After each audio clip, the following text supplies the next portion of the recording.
every Wednesday at 12:30 Eastern Time. Adjust for your time zone. If you live in Tonga, I really would like to know what the time zone is over there, or even at this point, what day it is. My name is Tom Hollingsworth. I am your genial host, but joining me this week is one of my favorite co-hosts, Mr. Max Mordiaro. Max, hi. How are things in the Czech Republic? Hey, Tom. Things are absolutely fine, as with any other part of the world, as you know. Yeah, exactly. I mean, there are worse places to be, like San Francisco right now, which apparently looks like Blade Runner. And I can't remember a time more when Denis Villeneuve's visual effects were panned until it actually happened, and everyone went, "Holy crap, this actually works!" Which, by the way, if you haven't watched the trailer for Denis Dune, you really need to do that. Fingers crossed that they don't screw this up because it looks kind of awesome. But speaking of Dune and post-apocalyptic wastelands, we've got news coming up pretty soon. So for those of you who are watching this on Facebook and on YouTube, we appreciate you tuning in. We're going to go ahead and start the top of the show and then going with our news stories. Feel free to leave a comment. Feel free to enjoy, riffing on the news with us, because Lord knows we need better jokes. So 3, 2, 1. Welcome to the Gestalt IT Rundown for September 16th, 2020. Each time we meet, we run down the news and we might make a joke or two about it. My name is Tom Hollingsworth. I'm part of Gestalt IT. I'm happy to be here, and I'm happy to be joined by my European colleague, Mr. Max Mordiaro. Max, welcome to the show today. Hello, Tom. It's great to see you again. Yeah, it's great to be here. We've got a lot of great news. It's been a little bit of a busy news week, and for those of you who like to sleep in on the weekends, you might have missed a couple of stories that we're going to cover because they kind of come out on a Sunday, which I thought was really weird. But luckily, the Gestalt IT Rundown News Bureau works around the clock, especially when all I have to do is open up a link on my phone and remember to put it into the show notes. So we're going to go ahead and get going with this week's News or Nah. This is our segment where there's some news that might actually be important. It might not. We're going to do some quick hits. I'm going to get Max's response to those. And then, we'll see if this is worth a little further discussion. We're going to start off with Huawei. They have announced a series of layoffs in the United Kingdom that seem to be focused on reducing their presence in the enterprise market. Citing the recent restrictions on all of their hardware, Huawei is set to pull out of all UK enterprise hardware offerings. For those of you keeping track at home, that includes servers, storage, and networking equipment. Now, this also follows the friction that Huawei has been experiencing in the United States thanks to the trade war that's currently ongoing, as well as some political pressure from the current presidential administration. Now, Max, Huawei going soft on their hardware offerings, is this news to you? I wouldn't say that it's really news. It seems to be the logical conclusion of, at least if not one, at least 2 or 3 years of permanent pressure from the USA, from the current Trump administration, on all of its allies. And I mean, seeing how things are evolving there in the UK, that was kind of expectable, from good or bad. So not really news, I guess. Yeah, I feel like that this really involves a lot of political angling. I mean, we try to keep it to the tech here on the rundown because, let's face it, the tech is more exciting than arguing about politics. But you can see kind of the invisible hand of the anti-market kind of trying to drive this. And based on a lot of the other things that Huawei is starting to do, I heard on the Risky Business podcast this morning that they're looking to develop their own smartphone OS and smart device OS. People who are betting on the future, I wouldn't bet against Huawei. I just don't know if you're going to be able to experience what Huawei's doing, because they're basically going to segment themselves off from the rest of the world. And we could kind of see the balkanization of smartphone OSs and hardware from, Chinese-backed companies and US-backed companies. So, we'll have to see how that goes. Speaking of companies in Silicon Valley, there was a great finance story from Yahoo that mentioned VMware as a company that was looking to reduce employee pay for remote work away from Silicon Valley. Now, if you dig into the article, I mean, VMware was in the headline, but it actually turns out that Facebook and Twitter are other companies that are looking to do this. So what they're going to do is they're going to let the workers do their jobs from home. For those who don't know, Silicon Valley has always this mystique of, we need you to move out here to do your job.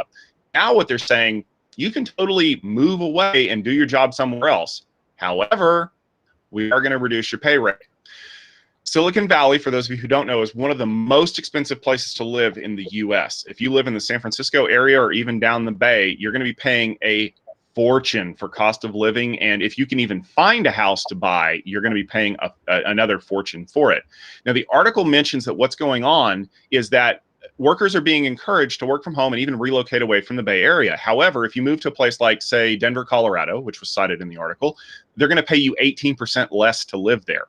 The spokesperson for Twitter said that they are paying competitive wages.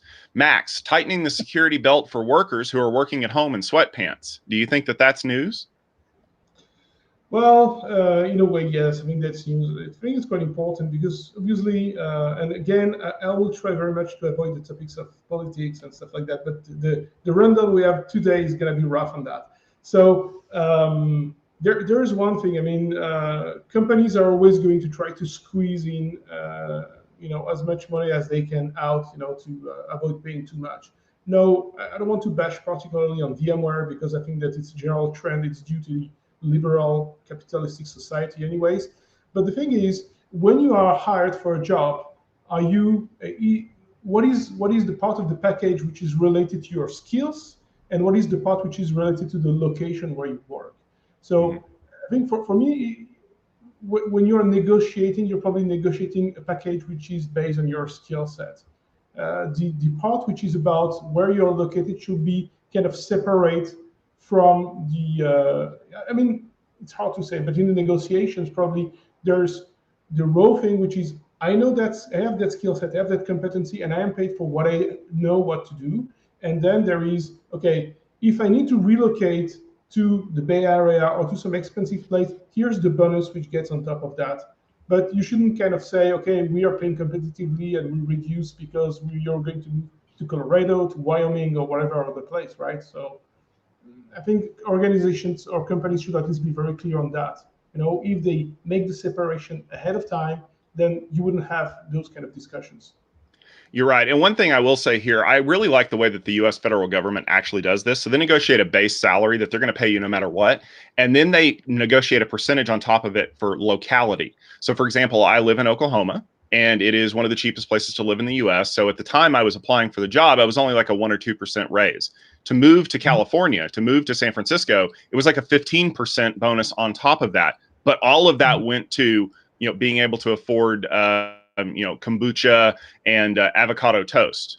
I kid for my millennial friends out there. It's actually, it's a very expensive place to live. So I kind of like what you're saying there, Max, is that your salary negotiation should be absolutely separated from the place that you live. And then the place that you live discussion should be completely separate from how much they're going to pay you for your skill set. So here's hoping that some of the Silicon Valley companies that listen to the rundown, because we know there are a few, kind of adopt that model. All right, moving on to our next story, and it's our favorite, security. As reported by our friends on Risky Business, Microsoft has published some fixes for a brand new bug that could lead to some completely unintended consequences. The details, which were found in CVE 2020-1472, involve a very old cryptographic method that was used to authenticate workstation accounts on the network. Okay, sounds boring, right? Well, it turns out that this cryptographic algorithm was so horribly broken that you could craft a response that allows you to reset the computer's account password to null. Nothing. And if you can do that for a computer account, you can do it for a user account too. So guess what happens? I just instantly got domain admin on your Active Directory network. Now, this also means that if I can get domain admin, I can take over everything. I can dump your Active Directory. I can do all kinds of fun stuff. Yeah, let's not let that happen. So Microsoft has patched some of the aspects of the exploit. They've also released tools that allow you to see if you've been affected, and also to try to reset some of the nastiness, because getting passwords out of sync on the network can cause all kinds of ugliness. Now, Max, exploiting a very known old legacy protocol to create some new havoc on your network, how's that for news? That's always good news. First thing, I'm just wondering if they're using the ROT 13, cryptographic algorithm or something like that. Maybe that's implemented. I have no idea. But otherwise, I think that most of the approaches around domains are okay. They are trying to segregate privileged from unprivileged access, And that particular vulnerability, it seems that you just need to have access to the network and you can exploit it and just elevate yourself and gain control of the domain. I mean, domains, if it's not known already, they should be the very, very top priority of your organization. It's the single source of truth somehow. If somebody gets access to that, you're doomed, really. So, I mean, it's always bad news when we hear about these kind of big vulnerabilities. I mean, such criticality, I think it has a 10 out of 10, which is the maximum. Um, you know, what can you say about it? I mean, you're kind of wordless about that. You really need to make sure that you secure your Active Directory infrastructure, your external perimeter, and et cetera, et cetera. I think we have something coming out later on to the discussion as well. So, yep, it's gonna be fun. Yeah, that's one of those things that always comes up because, security stories are always going to make the news. There's nothing you can do about that. But it's always hilarious to me to find out, hey, this old thing that we forgot we had even included and we've completely moved on from is actually still kind of a big deal. And props to the security researchers for digging it up, because if they hadn't found out about it, God knows what would have happened. And really, I'm curious about whether this thing is like a protocol or a method which is still in the product but no longer enabled by default, or if it's something which is running on older domain versions. So I think it kind of raises the concern about technical debt in organizations. Who's stayed back, who has made the move to the latest versions, and so on, and how Yeah. you kind of define a baseline for your environment in terms of security. Yeah, exactly. And for anybody out there who's still telnetting into a router to make changes, you know what I'm talking about. Hopefully that answer is nobody. All right, we're going to move on to some news that just popped up today involving a friend of the show, Pure Storage. They've announced that they're getting a little bit deeper into the container space today by purchasing Portworx, which is a Kubernetes data service platform. Purchase price is going to be about $370 million in cash. And the deal signals that Pure is really looking to move way more deeply into the multi-cloud data services to ensure that their hardware is more optimized for container workloads. Now, Max, you've done a lot of work with Pure Storage, and you've also done a lot of work with cloud and containers. What is the news here for anyone who's both a fan of containers and ultra-fast storage? Well, I think that's a major announcement from Pure that we're hearing today, because Pure has always focused primarily on storage and not really much. I mean, they've been venturing somehow into cloud, making sure that their products are supported as well, are extensible on the cloud and so on, but they haven't really looked at the container world itself. And what they did was, rather than taking the approach of trying to build up some R&D and try to catch up, they just went out for one of the most respected companies out there for persistent storage in containers, which is Portworx. And I hear that it's a company which has a very huge footprint, not in terms of many customers, but it has several very large customers, institutional customers, major organizations. And it kind of, as someone in the community was saying, I can't remember who it was, but we followed that together. I don't know if it was even Steven or anyone else, but it kind of allows them to put a foot, if they were not present already, into major organizations. That's a big deal because Portworx is a really complete solution, and they're kind of likened in the industry as well. They're kind of the standard in storage for containers. So that gives a very big competitive edge to Pure Storage. And I think that's good news for both companies. I don't know if it's good news for the community itself, but you can tell me what you think about that. Yeah, that's one of those things that we're starting to see a little bit of discussion here in the Gestalt IT and Tech Field Day community is, is this a good thing for people who had decided to standardize on Portworx? Because, big evil corporation buys our favorite little darling. I got news for you, folks. People have to get paid somehow. And let's face it, Pure Storage has really been rocking it as of late with some of their announcements and things like that. So I can't think of a better place for it to have gone if it needed to go somewhere. Congratulations to Pure Storage on your pickup. Congratulations to the folks at Portworx for finding a new home. I think some good will come of this for everybody. We'll just have to see. All right, that'll do it for news or nah. Let's move on to our main news stories, because let's face it, some of these were so big, there's no way they weren't going to make news. And we're going to start off with the biggest news, which was announced this past Sunday. Nvidia is going to buy ARM for $40 billion. Now, the current owner of ARM is SoftBank. You remember them. They bought it for $31 million about 4 years ago. The thing is, though, they need to get some money back because they lost some assets in that toxic hell stew that we like to refer to as the failed WeWork IPO. Now, Nvidia is going to split the acquisition. They're going to offer $21.5 billion in stock, and they're going to offer about $12 billion in cash. Now, this deal has been rumored for quite a while, and it seems like a done deal, as covered by Rich Stroffolino on his last episode of the Gestalt IT Checksum series. However, there's still some resistance from some political sources that we believe. Now, Stephen Foskett, who has taken over the Checksum series, just recorded one this week. In fact, it published yesterday, and he announced that he believes that there's a very good chance that Chinese regulators are going to try to sink this deal.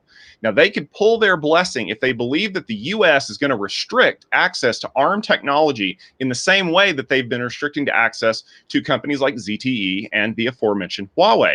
We've covered this several times on the rundown. There seems to be a little bit of a political game going on between Chinese companies acquiring U.S. companies and U.S. companies acquiring companies that may be doing business in China. And considering how big ARM is, especially in the mobile space, you can almost guarantee that the Chinese regulators are going to be taking a very close look at this. Now, Max, are we looking at the next big processor arms race? And yes, I really did mean that pun. Or is the politics of this whole thing going to cut this whole acquisition off at the knees? Well, I guess it's maybe too early to say. First of all, I really recommend for everyone to check Steven's video because it was really interesting on that. The thing is, this deal, I think the CEO of Nvidia said this deal is going to take almost a year to conclude, right? If it goes through. And we know that there is an election in November in the US, and I think that it's going to be one of the key decision factors or key, let's say, milestones into what's going to happen here with this Nvidia acquiring ARM. If it stays with the same administration, then there is little to no chance that the game is not going to continue. Yeah, because there's really not getting into geopolitics here, but we can say that the relations have been too friendly these last couple of years between the US and China, right? And as you rightly pointed out, there are a lot of strategic implications in a US company acquiring ARM, which can, cut off China from, licenses to build processors and so on. So it's really too early to say, but it is, let's say, while the deal sounds promising in terms of what it brings in terms of synergies, technologies, and so on, I think that it is very fragile just from this aspect, from the political aspect, because we have no idea what's going to happen. But it seems to be an eye for an eye, these days in what's happening in the U.S.-China relationships. So I Yeah. wouldn't bet much on it. Yeah, and one other thing that Stephen mentioned in his video that I thought was super important was there aren't very many companies out there that can front $40 billion to buy ARM. I mean, the list is pretty limited, especially companies that would do something with that IP. I mean, I could think maybe Broadcom, maybe Intel, but Intel's been on an acquisition tear recently. So, and Intel's a US company anyway. So the Broadcom acquisition would make sense from a Chinese regulatory perspective. But given the trouble that they had buying Qualcomm earlier, a couple of years ago, I don't necessarily know that that's an avenue that someone's willing to take. So they see this ARM fall get around quite a bit. But like you said, we do have a looming election here in the U.S. in less than 60 days. That could color the whole conversation. All right, I can't believe I have to bring this up, but hey, it's about TikTok. We're still talking about this whole courtship that's been going on. And there were some developments over the weekend that looked like they might bring this story to a close, and then it just kind of didn't. So let me summarize for everybody who's paying attention at home. This involves the leader of the Secret Society of Supervillains and my favorite tech CEO, Larry Ellison. So buckle up because it's going to be fun. On Sunday, ByteDance, which is the parent company of TikTok, announced that Microsoft's bid to acquire the social media platform had been rejected. Now, this seemed to indicate that with only one bidder left on the table, our friends over at Oracle, that they were going to be the happy recipient of a brand new video streaming platform. And there was a press release very late Sunday night that seemed to indicate that. So everyone threw their hands up in the air and said, oh my God, Oracle's buying TikTok. What are we going to do now? Well, Monday, they modified that press release and made sure that they clarified that what actually was happening was that Oracle was going to become TikTok's preferred technology partner in the US, which means they are responsible for managing all of their data. Now, ostensibly, this would happen on everyone's favorite cloud platform, Oracle Cloud. The deal now has to go to CFIUS, which is the Committee for Foreign Investment in the U.S., and it's the committee that is responsible for giving the stamp to all foreign business deals. There's still no word on exactly how the company is going to operate in the U.S. because there was talk of creating a U.S. headquarters with 20,000 new employees. Larry Ellison is talking up this big deal. And of course, since Larry Ellison is a favorite of the current U.S. government administration, we don't even know if that's going to pass the limit because it's supposedly on the 15th of September. That was the deadline for the sale to happen. But then the U.S. government announced really what we meant was September the 30th, and we're still working on things. Here's the deal. As of today, TikTok is still up. It's still owned by ByteDance, but we think it might be still owned by ByteDance and running on Oracle Cloud, but I don't know. Microsoft's left out in the cold. Lord knows where Walmart's at. All I know is there's still more dance challenges to accomplish, and I still don't have a clue who's going to buy this thing. Max, what's going on?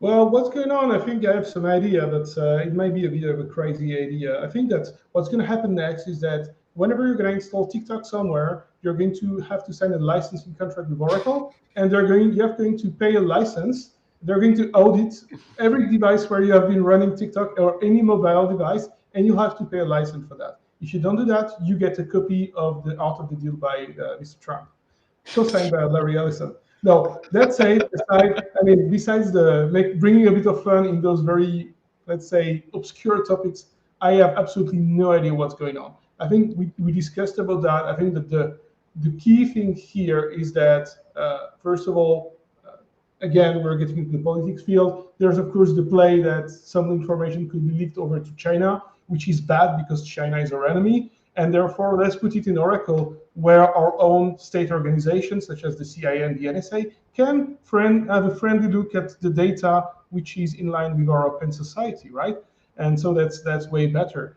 And the other thing is, the most important thing for us technologists is that apparently this infrastructure, the ByteDance infrastructure, will then have to be running on the Oracle Cloud platform, which is probably a great showcase for Oracle to show that they have a major customer, or at least a major, let's say, kind of cloud service or operated kind of application, whatever you want to call that. Because of course, a lot of people are using TikTok to share all kind of insanities, right? So I guess that's the key information for us in IT. But otherwise, frankly, I have no idea what's going on at all. It's just, I mean, the deal itself is not clear, and your president is known to say everything and it's opposite within the next 24 hours. So it's really hard to get any kind of clarity there. Yeah, the only thing that's clear is Larry Ellison evidently really wants a social media platform. He wants the ability to say that TikTok and Zoom both run on his cloud. I'm sure that the Oracle techs are salivating over the idea of getting all of that AI data, including access to TikTok's algorithm, which is evidently a really good algorithm from what I understand. But this story is not over yet. And much like the Qualcomm Broadcom acquisition and all the other stuff that we've talked about for years on the rundown, I expect to see a little note in future episodes. So you might want to stay tuned. But for now, I think we'll use this, one of my favorite emojis.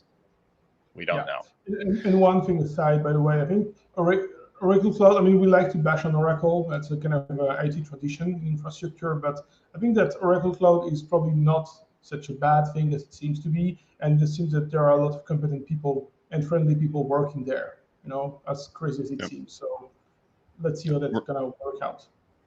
Well, remember, there is no such thing as a bad cloud platform, only bad supervillain CEOs. Yeah. Love you, Larry. All right, we're going to move on to our last story, which is security related. The Cybersecurity and Infrastructure Agency, also known as CISA, announced on Monday that state actors are exploiting bugs to gain footholds. No, this is not a repeat from last year or the year before or pretty much any other year. Now, specifically in this advisory, they said that companies like F5 Pulse and Citrix are vulnerable to these attacks, even though the exploits that are being used have been identified and have had patches released over the last 12 months. CISA has warned that these attacks are part of a multi-pronged strategy by multiple nation states to compromise and exfiltrate data. So we're going to try to kick in your front door, and if that doesn't work, we're just going to send you a whole bunch of phishing emails and see if you can fall for the whole, we need to talk to you about this UPS package that was sent to your house. Click, oh, we're in your network. The solution that was offered in the report is for administrators to identify affected hardware and apply all necessary software and hardware patches as soon as possible. Well, that's a thing, though, because we've known for, I don't know, decades at this point that applying patches to fix vulnerabilities and exploits is the way that we're supposed to be doing things. And in the words of my great friend Bob Plankers, who works for VMware, patch, patch, patch, patch, patch, patch, patch. However, why is the CISA having to release a report to people saying, patch your stuff and pay attention to what's going on? Max, why is it so hard to patch things? Well, why is it so hard to patch things? First of all, what it is so hard to patch? Because if we look at this report from the CISA, they are talking about F5, about Pulse, about Citrix. And if you look at that, most of that are networking products. So it's networking infrastructure. And while it is, let's say, relatively trivial to patch regular servers, operating systems, and so on, when you're touching network infrastructure, you're touching at a pretty critical piece of infrastructure. Because again, I'm not a networking guy. I claim it over all the roofs, you know that. But people who work in networking know that things can go wrong and can get ugly pretty quickly, right? So I think that the challenge we see here with patching is a fear of downtime, a fear that things will break down, because we kind of are used to our stable environment, and it's the old rule of if it works, don't fix it, don't, or whatever you said that in the US. I forgot the name. But I think that's the main fear. People are not patching because they don't know how to patch, but they're not patching because they're afraid that a patch will bring unwanted consequences, perhaps. Yeah, I think you're right. I would argue, though, that the unwanted consequences of applying a patch to, cover over an exploit, but possibly introduce some instability into your system, beat the stable system that's completely exploited and open to the world. I have been on both sides of this argument. If it ain't broke, don't fix it, versus it is way broke, get it fixed right now. Here's the thing, though. A government agency with visibility beyond what you can see is telling you need to go out and fix these things right now, because there are at least 2 nation states that are actively trying to exploit them. That is basically like the cops showing up at your house going, you really need to start locking your doors. We can't tell you why, but trust us, you should. So I think that people out there who are, in the administration of systems, take some time this week, go back through things, make sure that you are identifying the things that need to be fixed, schedule some downtime, get them patched, listen to the CISA, because you don't want to make the news. And Lord knows we've seen enough news releases recently of security exploits. And let's face it, I'm going to be a little selfish here. I don't want to have to talk about you on the rundown, because let's face it, the snark is strong with us.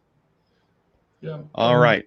To add to that, I also don't want to have to be 3 or 4 days without being able to upload my biking trips on my Garmin watch, if you're talking about crypto lockers and things of this kind. And we talked about that on the rundown last time, I think. Yeah, we have mentioned a lot about crypto lockers and things like that. So don't make the news, folks. If there's a such thing as security through obscurity, we'd rather you be secure, obscure, and not in our crosshairs. All right. Well, that will just about wrap it up for this episode of The Rundown. I do want to make sure that I wish everybody a happy guacamole day, because it is happy guacamole day. And let's face it, guacamole is the only thing that you can really do with avocados. Forget spreading it on toast. Add some garlic and some onions and some jalapeno peppers and have yourself a fiesta today.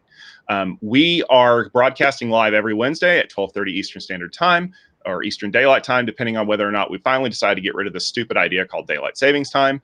You can always find us on youtube.com/GestaltIT video. You can also find us over on our Facebook page, which is facebook.com/GestaltIT. I'll have links to all of those in the show notes that I will be furiously typing up like Kermit the Frog on a typewriter after we're done here.